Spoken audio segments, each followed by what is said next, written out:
Welcome to the Jeffers Brief, only on Contra Radio Network.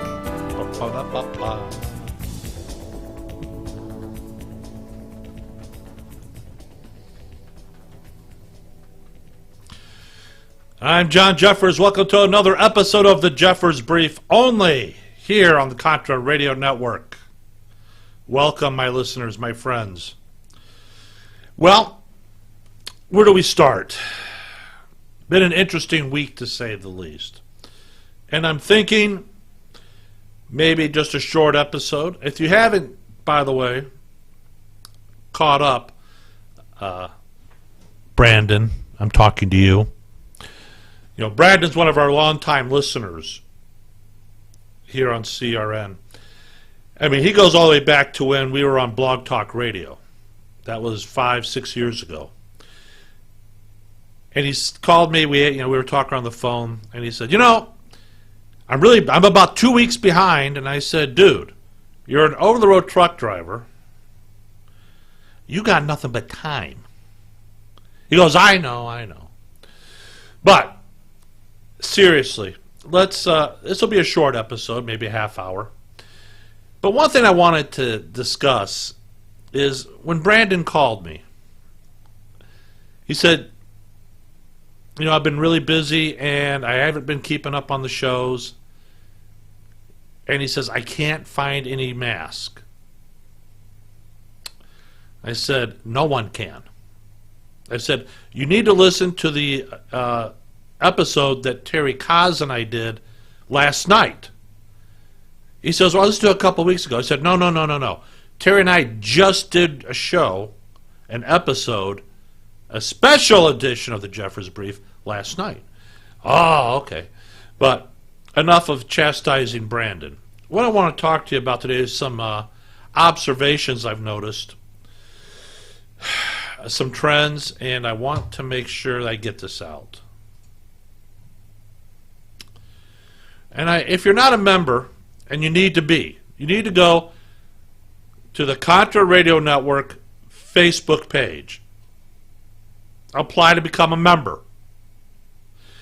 Now, for those of you around the world where English is not your primary language, but maybe it's a secondary language, you can always go to Facebook, and they will translate the page for you, so you can read it in your native language. Now, I know I'm saying this because, and I'll tell you why. I noticed last month we had many listeners up in Canada. Most of the Canadians do speak English. However, I'm trying to get Stefanos Keratopoulos, a Canadian lawyer of Greek descent, to start doing a radio show specifically for you Canadians here on Contra Radio Network. So if you look him up on Facebook, bombard him and tell him to get off his can and let's get his show going here. For the listeners in France, increase in listenership there. Same as in Australia and New Zealand. I was going to do some stories about France, but if you're in France, you know what's going on there. I assume you're listening to find out why, or get some different ideas of what's going on here in the United States. I could be wrong. I've been wrong before, and I will probably be wrong again. No big shocker there, huh, my friends? But we even had a download in the Philippines. Welcome, listener in the Philippines. I appreciate it. Norway, the UK, Ireland, we know that's Porky Wheel, who's not doing his job in spreading the word. And we also had some listeners down in Mexico. Thanks for listening down there south of the border. Appreciate it. Now we've identified where our listeners are from. We got about 1,100 downloads just last month, which isn't a lot. I mean, let's be honest, it isn't. But it's good for us here just from the United States. So, something I wanted to tell you, and before I get started, The UK is on their highest alert. The National Health Service in England has declared the coronavirus a level 4 incident. That's the highest degree of emergency. They've had 12 more people in the UK being diagnosed after flying home from Germany, Italy, Singapore, Japan, and of course Iran. Don't think it can't happen here in the United States. It can. So today I went out and I bought some more, a little bit more supplies, just in case the supply lines are disrupted. Now look, disruption of supply lines does not mean a shortage of products. What it means is that the means to get it from point A to point B has been disrupted. Now, about a month and a half ago, I posted what some of our supply lines look like here in the United States. Some of you know Glenn Tate, author of 299 Days. He posted it. I said, this, I got to get this out because people won't believe it until you actually see it. And for you truck drivers that listen to CRN here, you know what I'm talking about. So Glenn posted this, map of the United States, and then with red, he drew, the main supply lines, distribution lines. Guys, it looked like a first-year-old went crazy with a red crayon. Lines everywhere. How do you follow it? That's what it looks like. But anyways, getting back to it. So a disruption of supply does not necessarily mean it's a shortage of product. It means it's a problem of getting it from point A to point B. And then the question becomes, which supply line has been disrupted, and what's the severity of the disruption? That's the difference. That's what we're talking about. So today, I got up this morning, had a crappy night, couldn't sleep. I was thinking about some things, and I got up, got myself some coffee, Lifer juice, for those of you that are in the military, you know what I'm talking about. And I posted it, and I put it out there for all to see. And I titled it, Some Observations for Today. So, I'm going to give you my observations for today. I start off by writing, today I will be acquiring some additional supplies. Oh, by the way, I did get the supplies. Go to the dollar store. That's where you're going to find. You go to the grocery store, you're going to pay a little bit more, and you may not have, depending on what's going on with the panic buying. But anyways, there have been some trends worldwide. We saw them yesterday here in the United States. I will be procuring additional food stocks, such as canned meat, vegetables, and fruits, as well as toilet paper. My former co-worker's son works at the Costco. If you're not familiar with what a Costco is, it's like a Sam's Club. And he reported that the shelves of the Costco were either empty or were getting there. Specifically, toiletries and canned goods. Now, there will be a spike in virus cases in the next week or so because, one, the new test will have been deployed and more people will be tested. And, of course, the more tests you have, chances are you're going to get more positive readings. And two, the media will report on it like crazy. Now, some of you are saying, this is really not that big a deal. It's just the media hyping it. Okay, perhaps, maybe you're right. However, my case in point is this, of the media hyping it. Today there's a report of 2 schools in New York City that were closed due to suspected cases of coronavirus. Not actual cases, just suspected. Okay, fine. But the fact is that, yes, the media is throwing gasoline on the fire on this. Hell, you have the Democrats suggesting that it's all Trump's fault. This is a politicization of a disease. You actually had one Democrat who sat there. In fact, you know what? Here, I'm going to tell you about. I'll come back to the story because when you hear about this, you're going to see what I'm talking about. So look, there's a lot of bad information circulating out there. One of the ones I keep seeing popping up over and over again is this. And some of it is, as only the infected people need to wear masks. To me, that makes no sense. If that is the case, then why do the healthcare workers who are around the victims wearing the mask? I mean, if you see any of the videos or pics, the victims are not wearing the mask. So to quote a legal phrase, the victims wearing the mask is akin to shutting the barn door after the horses are out. Right, Martha?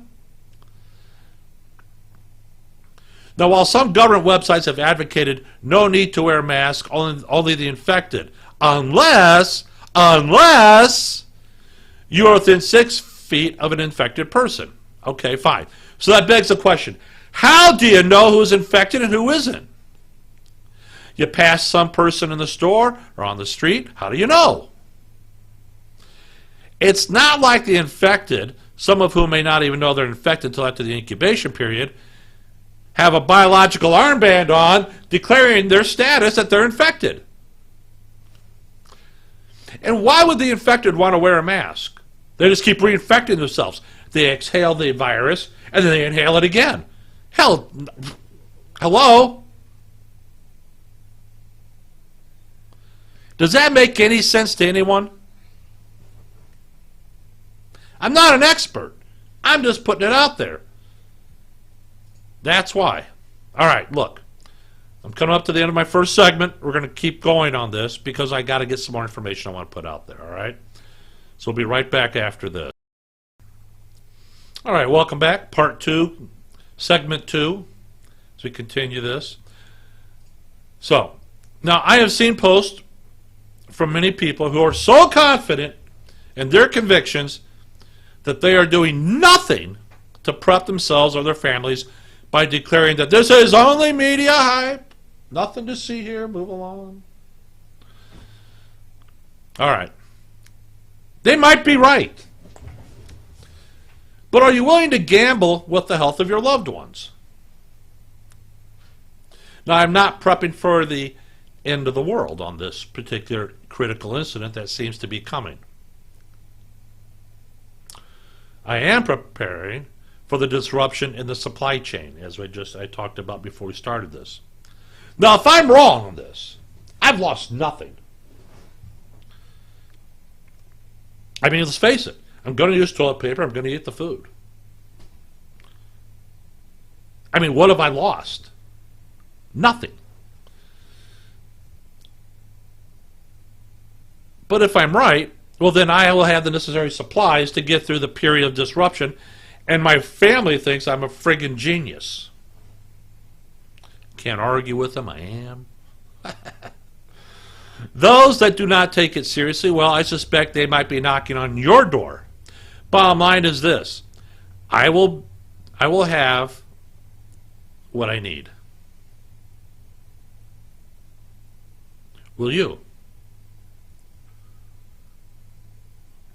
Now, some of you contacted me 3 or 4 weeks after I posted my intention to obtain the N95, N99 mask filters when the incident first was announced, and that was back in December. Early January, I put a post out right here on the CRN Facebook page saying, look, this is bad juju. You better get this stuff now. Get it now. Some of you did not heed. That's okay. You might consider yourself a prepper. You might not. I don't know.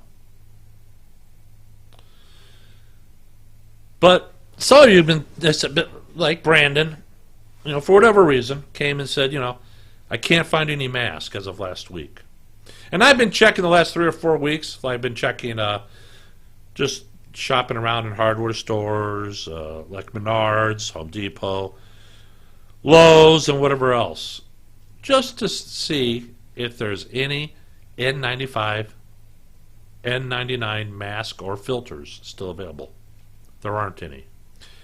And if you listen to the show, the last show I did with Terry Kaz last week, you will find out, as did the president, Most of that stuff is manufactured in China. That's not to say we won't get any, but they won't have anything here until probably next month. That's if the supply chain remains undisrupted. So I guess what I'm telling you to do is this. I'm putting on a warning order to all of you. Stop hesitating. Get what you need today. Now. The panic buying will continue. And again, so what if it does not come to fruition? What have you lost? Nothing. You're going to buy toilet paper anyway. You're going to buy canned food anyway. What have you lost? If anything, you've hardened yourself and your family against a supply chain disruption. That's all. Now, what if it does come to fruition? Well, I'll tell you. I remember, what was it, 4 weeks ago, 6 weeks ago? People in Hong Kong were not only fighting for toilet paper, somebody was killed over it. We see the same thing happening all around. It's already started in New York City, and I'd be willing to bet it's happening all across the country. It just isn't that reported on right now. So, we saw it, the Daily Mail and the Sun in the United Kingdom are reporting shelves are going bare. People who have never prepped in their lives are suddenly faced with this prospect. Maybe you won't die from it, but who really wants to get sick? Now, from what I understand, if you contract the coronavirus, it's very painful. You're going to want to die. That's how painful it is. So, I'm not saying you're going to die from it. And the R naught value is about 3.09. It's higher than SARS now. You watch what's happening over in Iran. What the hell are they doing over there? Are they licking doorknobs? I don't know. However, I do know it's affected the upper echelons of their government. And this may be the chink in the armor, or the ayatollahs, that the people of Iran need to actually rise up and take care of business. Maybe. I don't know. I'm not a foreign policy expert. The Security Council does not contact me. They don't put me in the loop. The Washington Post reported a story, yesterday? Long lines, low supplies. Coronavirus chaos sends shoppers into panic buying mode. It happens. That's why I've urged you time and time again, prep when the times are good. Now some of you know what? I've been prepping for 6 years. I got a supply. I do. I want to make sure I'm going to harden against supply line disruption. It's there. Can it happen? Yeah. Is it happening? Yes. Supply line disruption will happen. Now, I do believe your electricity will stay on. You'll still get the natural gas coming to your house. It's not the end of the world type of critical incident. It could be a thinning of the herd type of incident, but the majority of people that do contract it will survive it. It might be painful, but why go through it if you don't have to? Why would you say, no, this is all media hype, it's all BS, it's not real, it's not true? Okay, fine. Maybe you're right. I don't know. I don't have a crystal ball. I can't tell you. I can't tell you there are countries all over the world that are reporting this. And people are dying, yeah. And we have some people say, this is escaped from the biolab outside Wuhan, China. You know what? I don't care where it came from. It's here. Who cares where it came from? You can deal with that later. God, deal with the here and now. They said, you don't have to buy into it. You don't have to. But at the same time, you're not allowed to bitch or complain if it comes to fruition. You can think to yourself, boy, was I a dumbass. Or maybe I'm not as smart as I thought I was. You can do that. No one's going to argue with you about that. So there you have it. There it is. So the question remains, it actually remains to be seen. What is going to happen? Will there be panic buying in this country? Yes. Is there panic buying going on around the globe? Yes. How many people are going to die from it? I don't know. Will most people survive it? Yes. Yes. What's the best thing you can do? You know what? I was at, true story right here. True story. And the true story is this. I was out getting those extra supplies today. And I got to tell you, I'm talking to one of my buddies, one of my former co-workers. He listened to Julian Vasquez when I interviewed him about 2 or 3 weeks ago. Loved it. He called me. We were talking. I'm talking on the phone. Woman, she's almost at a dead run. You know, people walk really fast. They're about to break stride. Barrels past me. It's like, whoa. On the phone, I push my back up against the shelf, and I watch her. Runs down the aisle. She grabs 4 gallons of water. She grabs 4 gallons of water, all that she could carry. Now, why she didn't grab a cart at the front of the store, I don't know, because there were plenty there. She probably could have got more. And they were selling for $1 a gallon. And I'm thinking to myself, So she comes rushing past me, heads for the cash register. And so I position myself slightly off to the side. I want to see if there's anything else, or maybe she was already in line and forgot to get the water. I couldn't tell. But I'm just putting it out there. It's happening. Now, I recommend, don't go to the grocery store. If you're going to get canned goods and paper towels and toilet paper, save yourself some money. Save yourself some aggravation. Go to the dollar store, whether it's Dollar General, Family Dollar, Dollar Tree, whatever dollar store you have. Get it there. I would not buy the canned vegetables at the dollar store because you can, in general, will always get a better price per can item at the grocery store as opposed to the dollar store. Dollar store is usually anywhere from 65 cents to $1 a can.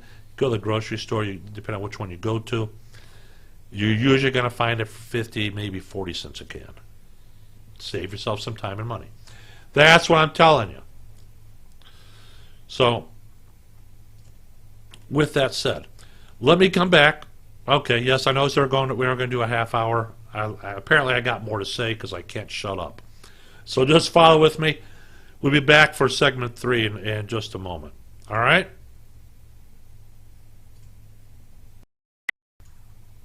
All right, welcome back. Segment 3.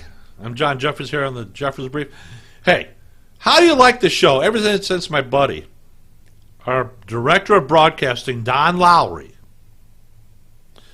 has been doing the production, finishing the production values and putting all the stuff in. How do you like it? Does it not sound great? The show sound great? Huh? If you're on the Contra Radio Network Facebook page, or go to the Contra Radio Network Broadcasting Facebook page, if you think it sounds great, let Don know. Send me a little note. Don, shows sound great. We love you. You're the best. He is. I love Don. He's a good guy. I was talking to you earlier about the Democrats and how they're acting like this. Now, I have not heard this anywhere in the mainstream media here in the United States. Instead, I got it from The Sun, which is a news service out of the United Kingdom. Say it ain't so. It is so. They're reporting that Donald Trump Jr. slammed a Democratic councilwoman who encouraged the sickos with the coronavirus to go to the mega rallies in order to infect Trump supporters. Now, Trump Jr. blasted Councilwoman Candy Sidabaka, who tweeted, "Solidarity," when someone threatened to attend a rally if they got the deadly diagnosis, saying these people are sick. Well, President Donald Trump's son was disgusted with Sidabaka's emergence on social media amid the escalating coronavirus fears. Now, a screenshot of the initial statement, which was retweeted on her government Twitter account, read, quote, "For the record, if I do get coronavirus, I'm attending every mega rally I can," end quote. Now, as of March 3rd, that's today, 7 people have died from the virus here in the United States, and confirmed cases have topped 108. There's over 92,000 cases worldwide. Now, the 7th person was confirmed this afternoon when it emerged that a patient who died in the Seattle hospital succumbed to the virus, and that is from the scumbag New York Times. But when a Daily Wire reporter shared her comments on Twitter, Sidabaka gave several explanations, saying, 1, Trump downplayed the seriousness of the coronavirus and she was being sarcastic. She was not. She continues, "Are you listening to anything Trump has said about the virus?" she replied. "Do you realize Trump reduced the virus to a common flu?" Now, you want to know where Candy Kabaka is from. She's from Denver. And and then the people in Denver want to know why people outside of Denver, especially in the northern half of the state, want to secede from the state. There you go. But Donald Trump Jr. was disgusted with her comments. And she continues, and she says, "I know sarcasm is hard to read in a tweet, but you are usually a bit quicker than this. Next time I will use more emojis just for you." Boy, aren't you just the clever one? Aren't you? How about this? How about you don't tweet stupid crap?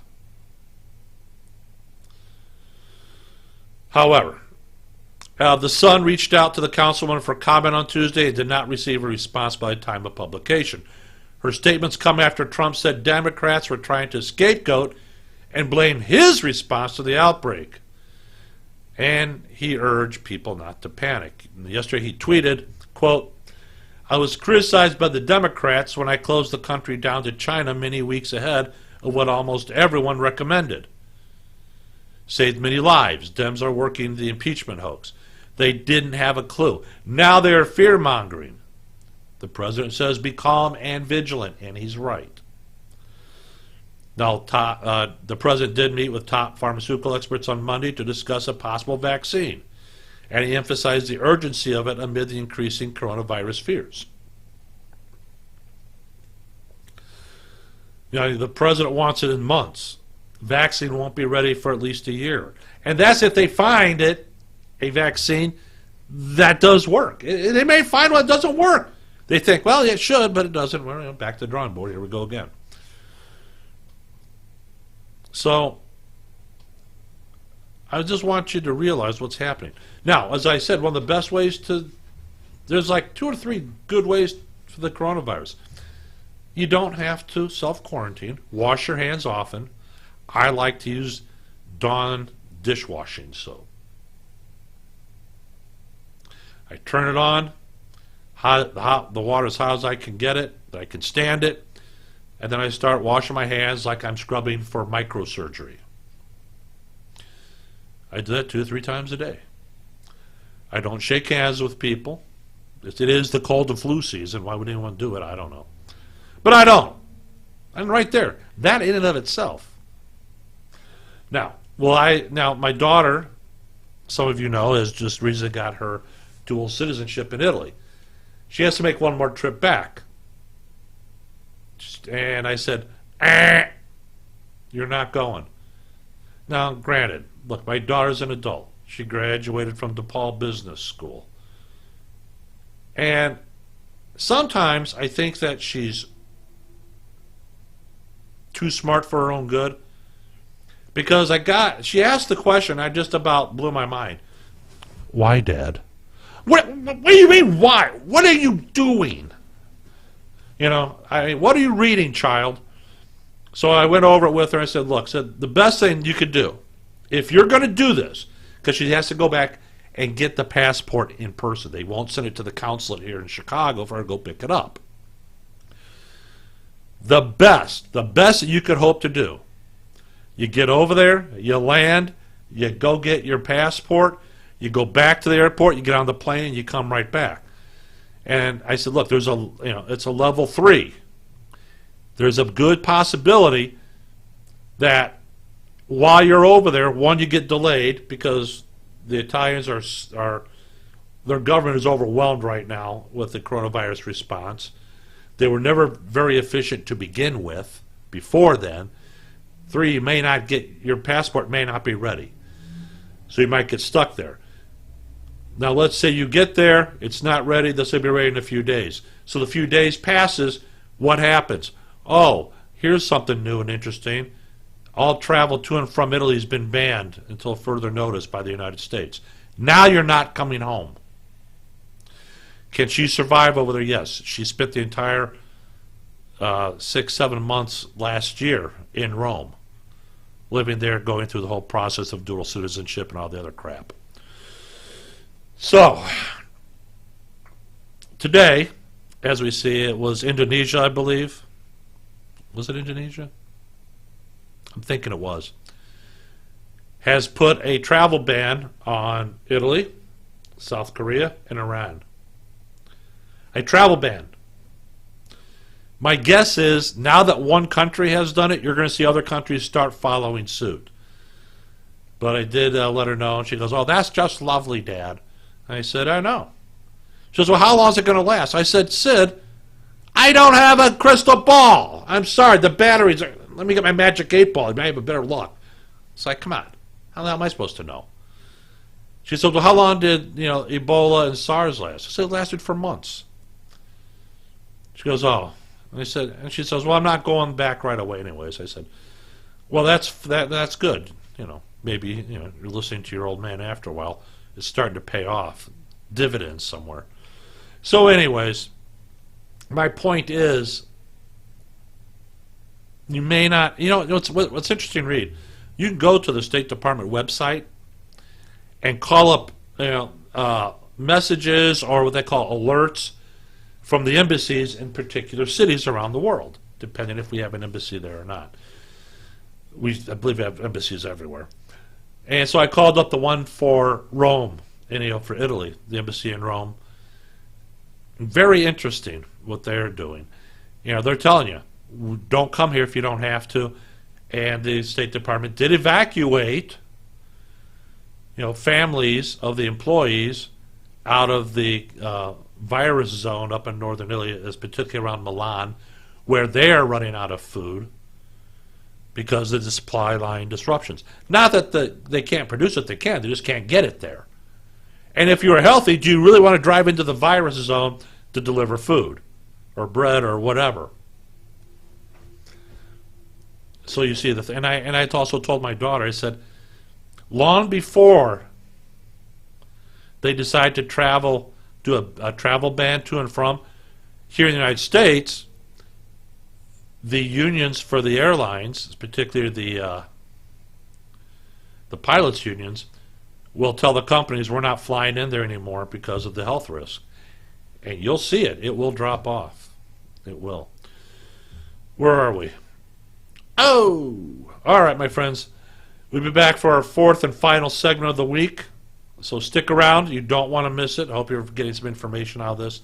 Thinking about the things I've talked about today. Maybe it's making sense to you. Maybe you've already done it. You say, John, you're full of hot air. You're preaching to the choir. I don't know.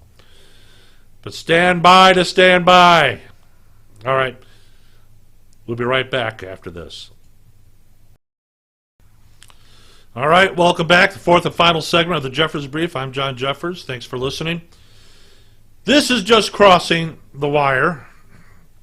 And, again, it's coming from the dailymail.com. That's the UK, United Kingdom news service. And what they're saying, they just posted a story. Headline is, Coronavirus Preppers Panic Buy Across America. Hold on. First of all, if you're preppers, you don't need a panic buy because you've already prepped. That way you don't need to panic buy. Continuing. So they panic buy across America, clearing stores of food, mask, and hand sanitizer, as more than 100 people across 15 states are confirmed to have killer virus. And it's spreading fast. My friends, this is what some of the people mean when they're talking about the news hyping it. All right. One thing I want you to be aware of, and this is true here.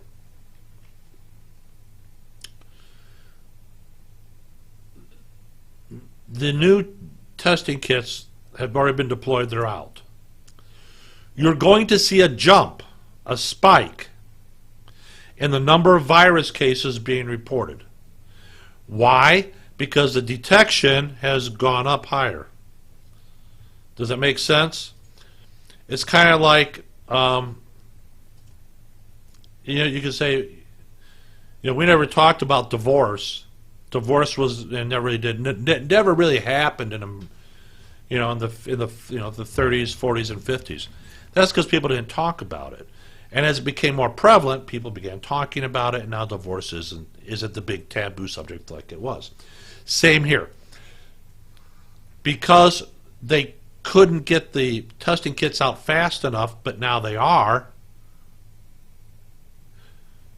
They will detect some people are carrying the virus. Don't panic. It's going to happen. That's the whole point of having the testing kit. Find out who has it, we suspect you may have it, let's do a test. Okay, you do have it, or okay, no, you don't. You're going to see the number spike. That's why. Now, according to the Daily Mail, it says panic buying has spread across the U.S. from New Jersey to San Francisco, with worried shoppers emptying shelves to stock up on supplies amid a surge in deadly coronavirus cases. For San Francisco, if you weren't going to let people continue to crap and urinate in the streets, maybe it wouldn't be that bad. But no. Let's throw in, typhus and God knows what else. Let's do that and then throw the coronavirus on top of that. Oh, let's declare a state of emergency in San Francisco. Bite me. All right. An increase in testing for the coronavirus began shedding light on how the illness has spread across the U.S., with the death toll rising to 7 and confirmed cases reached more than 100. Okay. So we've got 7 dead and then more than 100. There's 317 million people in the United States. Probably a little bit more than that. Do the math. The recent boom of numbers has brought chaotic scenes to supermarkets across the country, with anxious shoppers stockpiling food and medical cleaning supplies. Stop it there. I want you to understand something, my friends. As preppers, one of the things that Brandon talked to me about, and he says, John says, I've got plenty of ammunition. I said, well, I figured you did. He goes, what I lacked and I really overlooked was medical supplies. I said, well, there you go. This, if anything, this has done anything but highlight a weakness in your supply catch and your survival planning, your prepper plan. Not a big deal. It can be fixed. It can be remedied. Now, today, and I explained to him, I said, look, I've got a bunch of basic, well, sometimes it's more than basic. Look, I've got surgical tools, I've got sutures, I've got the alcohol, I've got peroxide, I've got Band-Aids, gauze bandages, iodine solution, a bunch of other stuff. Antibiotic ointment, lots of ibuprofen and Tylenol, all kinds of stuff. And I've done that over the years, and I've kept it that way. And so I'm bringing it up because I want you to kind of think about it. How is your medical supply catch? As a component to your total plan, you should have medical supplies, even if it's just the basics. I've even got dental tools. They're cheap. There's no reason why you shouldn't have them. Just things I wanted to put out there. And cleaning supplies. I think I was at the dollar store. I paid $2.79 for a can of the Clorox Lysol disinfectant wipes. Bleach is $1 a gallon. You get 3 or 4 of those. That stuff never goes bad. But now you understand where I'm coming from, what I'm trying to get through to you. That's all. What else? I don't. Look, you should keep some hand sanitizing gel on you, where you can't actually get to soap and water. Soap and water is the best way to do it. Hand sanitizing gel is, I look as a secondary backup. So, anyway, that's kind of what we're talking about here. I got pictures of people buying, extra large bags of, the big, 90 bag count of 33-gallon trash bags. They got their cookies. They got cases of butter. I don't know what you're going to do with it. You got to refrigerate it or freeze it. You got your big, thing of toilet paper and juice and almond milk and all. You can buy it by the case, guys. Just ideas. And some of these pictures are just incredible. And I did post the story on the Contra Radio Network Facebook page. It's just incredible you're seeing. Paper towels. And don't forget your Coca-Cola, my friends. This guy's got, 2, 4, 6, 8. 8 cases of pop and a case of Palmolive dishwasher detergent. In addition to 2 big things of 34 count roll count of toilet paper, and it looks like he's got maybe the 50 count of the aluminum tins that you can serve food in. You see all the time when you go there.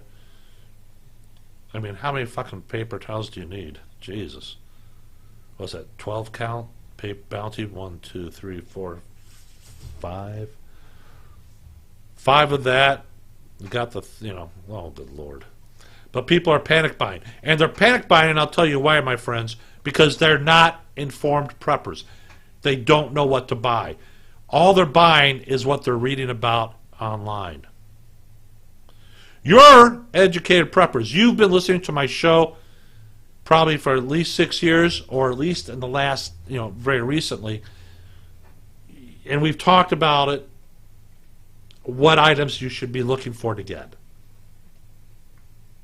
You should. But with that said, when you see the pictures, especially your experienced preppers out there, look at what they're buying. All I'm saying is they're panicked. They're not experienced preppers. They never thought they'd have to do this. The government's going to come hold my hand, tell me it's not my fault, and it's going to be okay. It's going to be okay. Well, maybe it will. I mean, look at Hurricane Katrina. FEMA tried to prep for just, a large region of the country. That didn't turn out too well. Have they gotten better at it? I don't know. But I sure so want to be part of FEMA. FEMA's trying to prep for 315 million people, most of which are irresponsible and won't do the basics themselves. They want the government to do it for them. Well, I pay my taxes. So, adult, up. Take responsibility for your loved ones, for yourself. Get the stuff you need. Do it today. The longer you wait, the more you're going to see prices rise for supply chain disruptions. You know what? You deserve it. You should pay more. You've waited too long. Look, my friends, I want my listeners to be healthy. I don't want to see any of you get sick, and I don't want any of you to die, because I need every listener I can get. I like you guys. Hopefully you like me. Maybe you sit back and listen to the audio from the podcast, or you watch the video, and you laugh because I'm a moron. Maybe you're right. I don't know. I don't care. All right. That about does it here for me. I'm John Jeffers from the Jeffers Brief. Hey, you want to do a show, I want you to come to me. John Jeffers at ContraRadioNetwork.com. John Jeffers at ContraRadioNetwork.com. Let's do you a show. Julian, I know you're listening, my friend, down in Australia. Get those two Aussies ready to go. I want a show from Australia, too. All right. So until next week, I'm John Jeffers. As things starts breaking or some interesting things come up, I will do another special edition of the Jeffers Brief. But until then, be safe, be alert, be vigilant, don't panic, be concerned. There is a difference. All right, until next time, I'm John Jeffers. Thanks for listening. Thanks for watching. We'll see you next week.